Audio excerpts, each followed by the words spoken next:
तेनालीराम हमेशा अपनी बुद्धिमत्ता से सबका मन जीतने के लिए जाने जाते थे। आए दिन राज्य पर आई किसी न किसी समस्या को सुलझाने के लिए वे अपना दिमाग लगाया करते थे। इसी तरह जब एक बार दशहरा पर नाटक मंडली विजयनगर नहीं पहुंच पाई तो तेनाली ने क्या किया, आइए जानते हैं।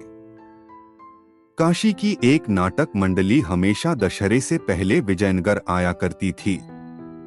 यह नाटक मंडली विजयनगर में रामलीला किया करती थी और नगर वासियों का मनोरंजन किया करती थी। यह एक तरह से विजयनगर की संस्कृति थी और ऐसा हर साल हुआ करता था। लेकिन एक साल ऐसा आया जब काशी नाटक मंडली के कई सदस्य बीमार पड़ गए और उन्होंने कह दिया कि वो विजयनगर नहीं आ पाएंगे।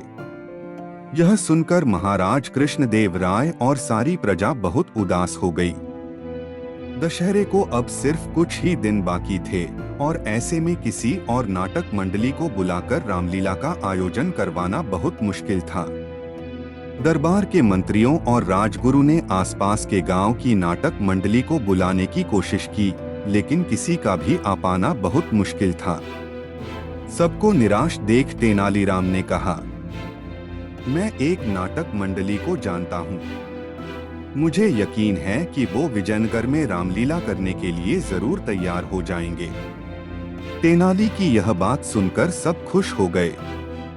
इसके साथ ही राजा ने तेनाली को मंडली बुलाने की जिम्मेदारी सौंप दी और तेनाली ने भी रामलीला की तैयारी करना शुरू कर दी। विजयनगर को नवरात्र के लिए सजाया गया और रामलीला मैदान की साफ सफाई करवाकर वहां बड़ा सा मंच बनवाया गया।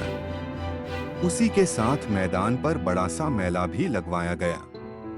जब नगर में रामलीला होने की खबर फैली तो सारी जनता रामलीला देखने के लिए उत्सुक हो गई। रामलीला वाले दिन सभी लोग रामलीला देखने के लिए मैदान में इकट्ठे हो गए। वहीं महाराज कृष्णदेव राय, सभी मंत्रीगण और सभा के अन्य सदस्य भी वहां मौजूद थे। सभी ने रामलीला का खूब मजा उठाया।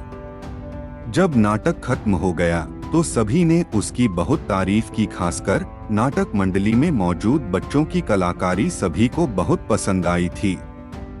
महाराज सभी से इतना खुश थे कि उन्होंने पूरी नाटक मंडली को महल में खाना खाने का न्योता दे दिया।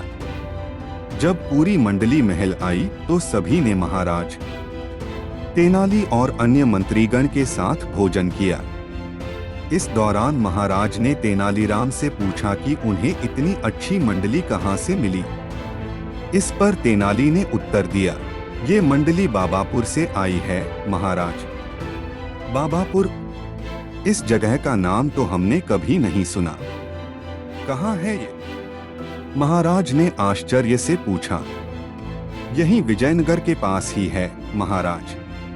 तेनाली की यह बात सुनकर मंडली के सदस्य मुस्कुराने लगे।